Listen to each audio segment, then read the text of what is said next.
Hey guys, it's Alex and welcome to the Geeks Table. This is the channel where I do all the techie, geeky stuff, and sometimes I'm fixing a camera. You probably know this kind of scenario when you're looking for a particular recipe, how to cook pasta, for example, and you search the internet, click on the link, and then there are like 3 screens of the history of the pasta. And then at the very bottom, there are the steps how to actually cook it.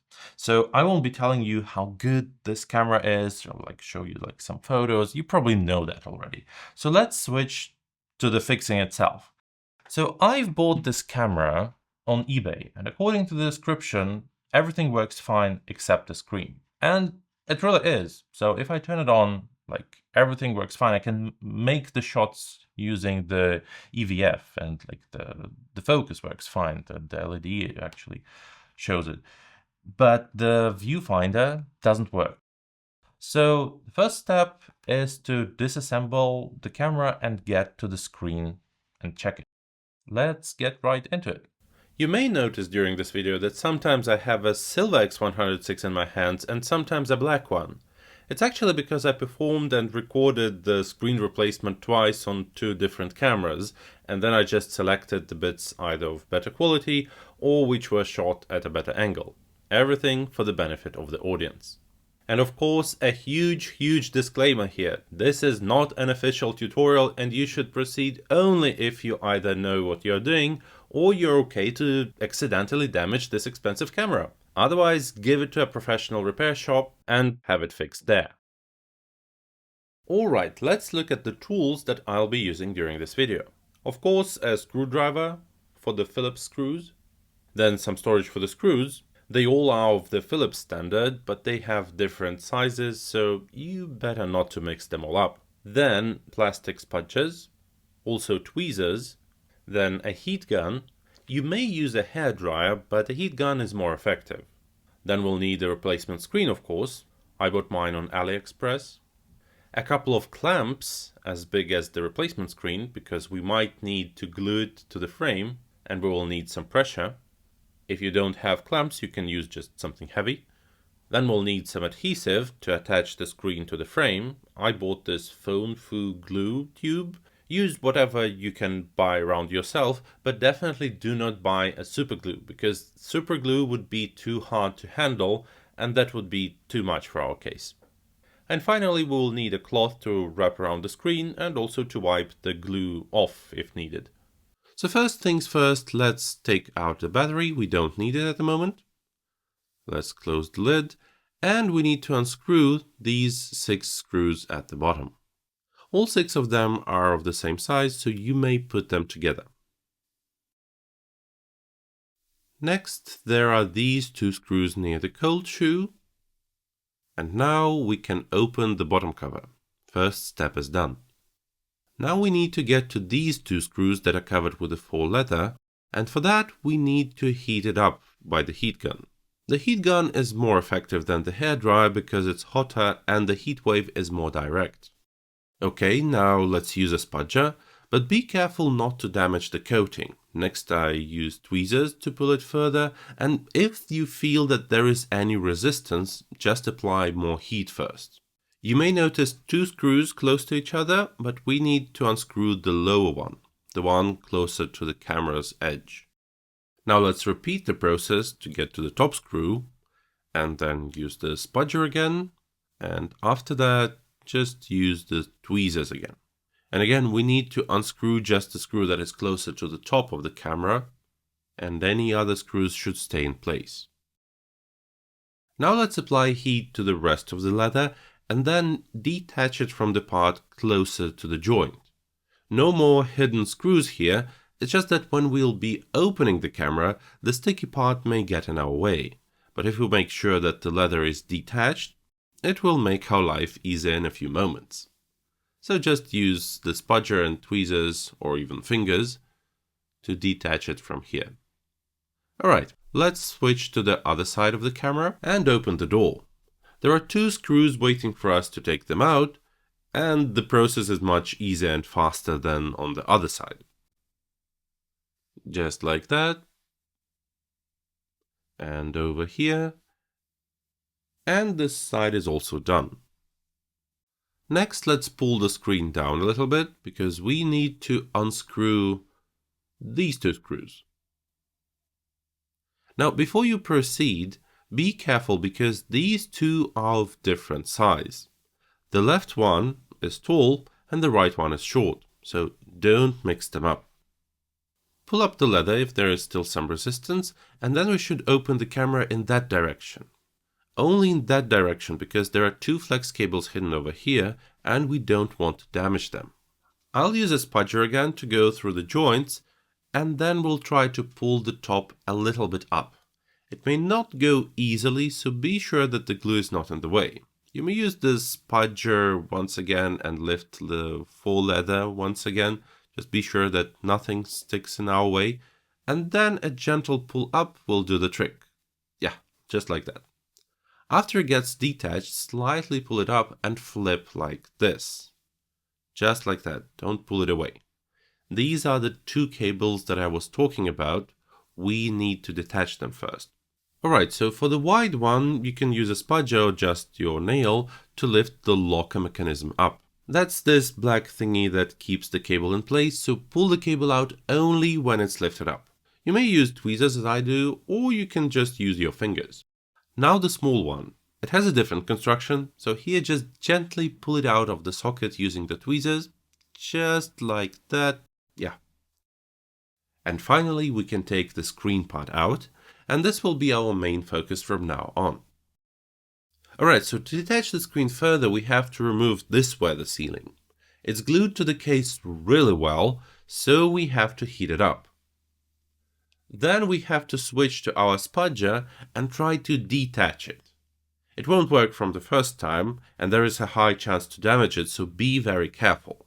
And unfortunately, I couldn't find a replacement, so I'll have to use the same part after the repair.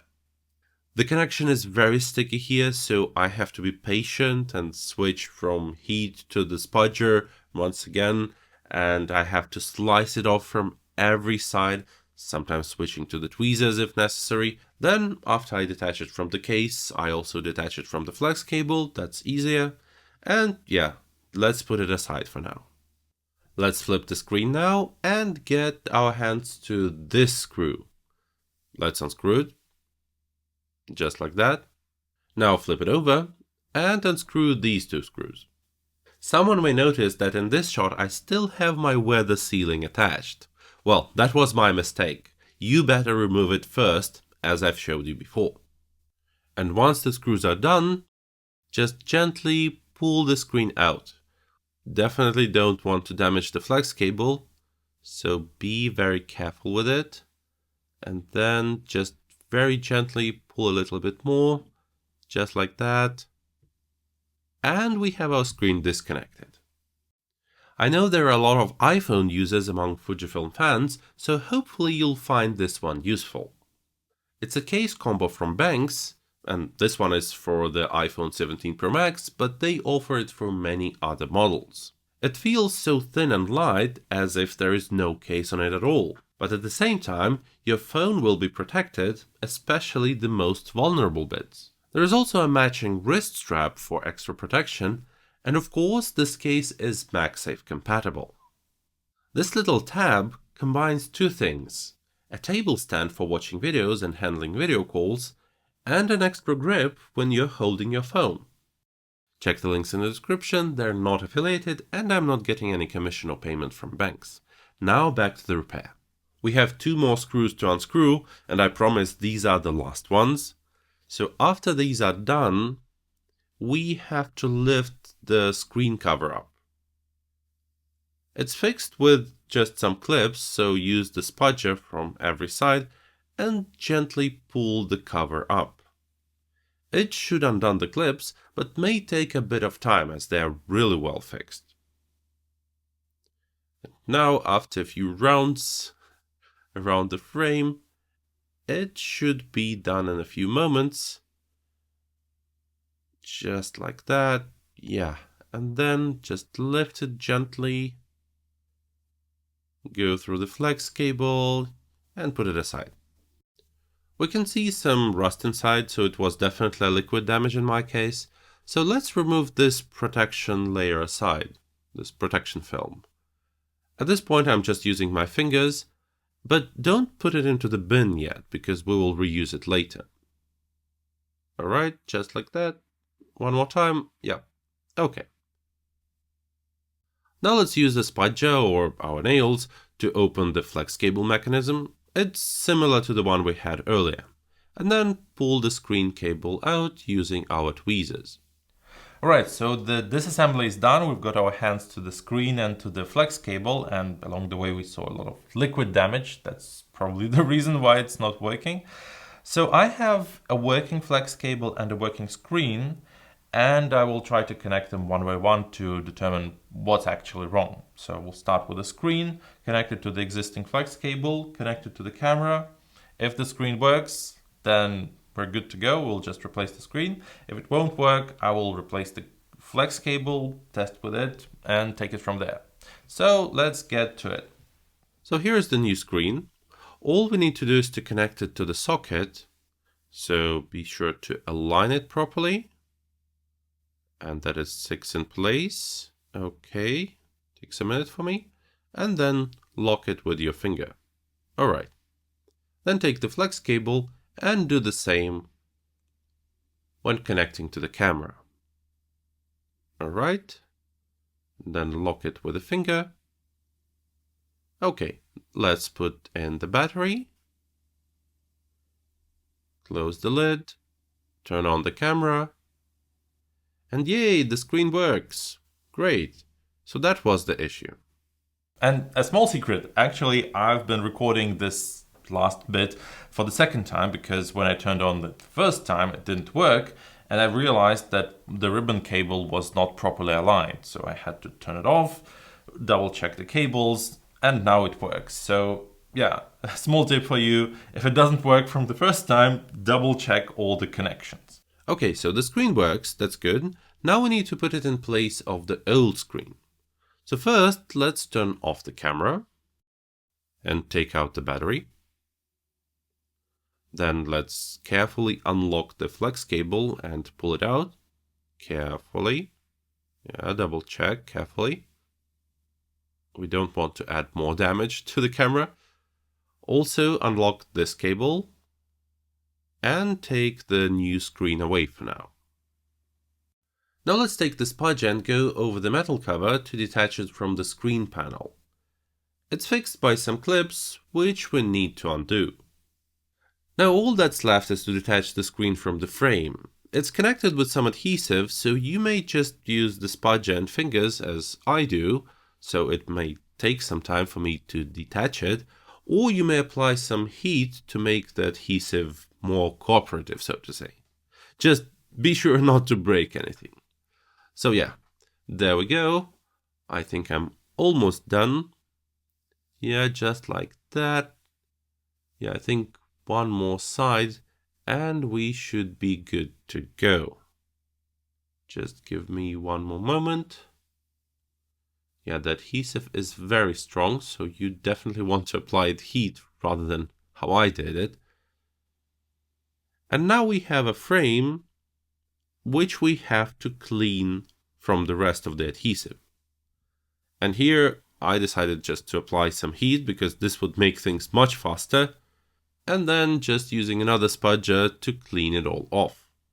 It's important to have a clean surface because we'll apply the new adhesive onto it, so we really want to have everything cleaned. Okay, let's take the new screen and put the metal cover on it. It has 4 clips from each side, so just press it with the fingers and get them in place. They may be less cooperative, so yeah, just apply some extra pressure and you should be done. I have my new screen ready, so all I have to do is to apply the new adhesive to the frame. It's more forgiving than the super glue, as I have a bit more time before it gets dry, and also it's much easier to clean it off if I apply too much of it. Before that, I actually tried using the adhesive strips, but I found them to be not strong enough, so the screen would get loose like the very next day. Be sure to spread it evenly and especially in the corners. This will ensure that the connection is strong enough. Okay, let's close the tube, then align the screen. Oops, almost stuck it to the wrong side. Okay, flip it. Okay, after I put it in place, I gently press on it with a cloth and also wipe the rest of the adhesive. Now let's put back this screening film. It's still sticky, so that will do. And then I wrap the screen with a cloth like this, because the instruction for my adhesive recommends to let it rest for 12 hours for better connection. I also apply the clamps to maintain the pressure, so do check the instructions for your adhesive for a better result. 12 hours later, let's put the screen cover back in place. Pull the flex cable through it just like that, and then fix it with the clips. Be sure that there is no resistance, because it should not feel like a bubble. And then, after aligning everything, we need to put the 2 screws back there. Let's do it. Okay, 1 to go. Alright. So next is the screen frame. Be careful with the cable. I think I've said it a dozen of times already. So I need to put it back through the frame before proceeding. Just here. May be a little bit tricky. So yeah, just give yourself enough time. Just like that. You shouldn't feel any resistance there. But yeah, just like that. And then pull it through the camera case. Just like that. Okay. Alright. Now I can fix the screen in place. Let's do these 2 screws first. 1, then another. Now let's flip the screen, and we have 1 more screw to go into the frame. Okay, now this pain point. I've decided to apply the same adhesive here to attach the weather sealing, and that should be familiar after doing it with a screen. Except I won't leave it for another 12 hours now because I got too impatient. One thing to point out, it's important to have the cable and the seal to align in this place. It will make the connection a tad more stable. And yeah, just check the connection and add more adhesive if needed, just don't overdo it. And then press firmly on the seal.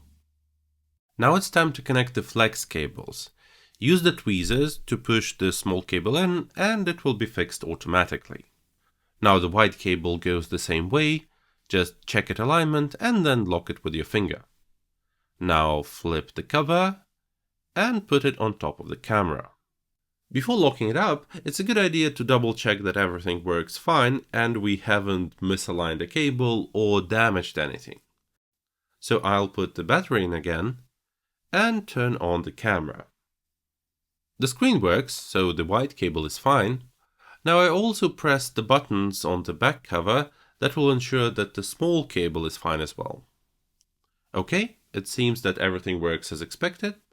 So we can turn off the camera, take out the battery and proceed with the assembly. Let's start with the right side, open the door and screw in these 2 screws.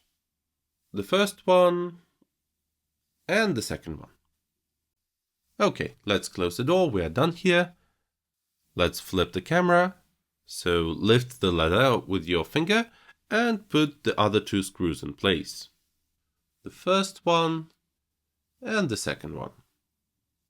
Now to restore the original look, we need to apply enough heat to the leather cover and then press on it from the center to the edges.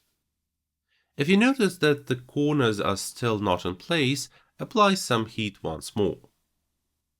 So now pull out the screen because we have 2 more screws to put in place just here. Okay, the first one and the second one. Now put the camera upside down, put the bottom panel back, and then I screwed the last 8 screws in.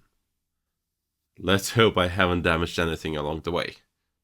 Okay, now the very important part is doing the honors and the final tests of the screen and the buttons.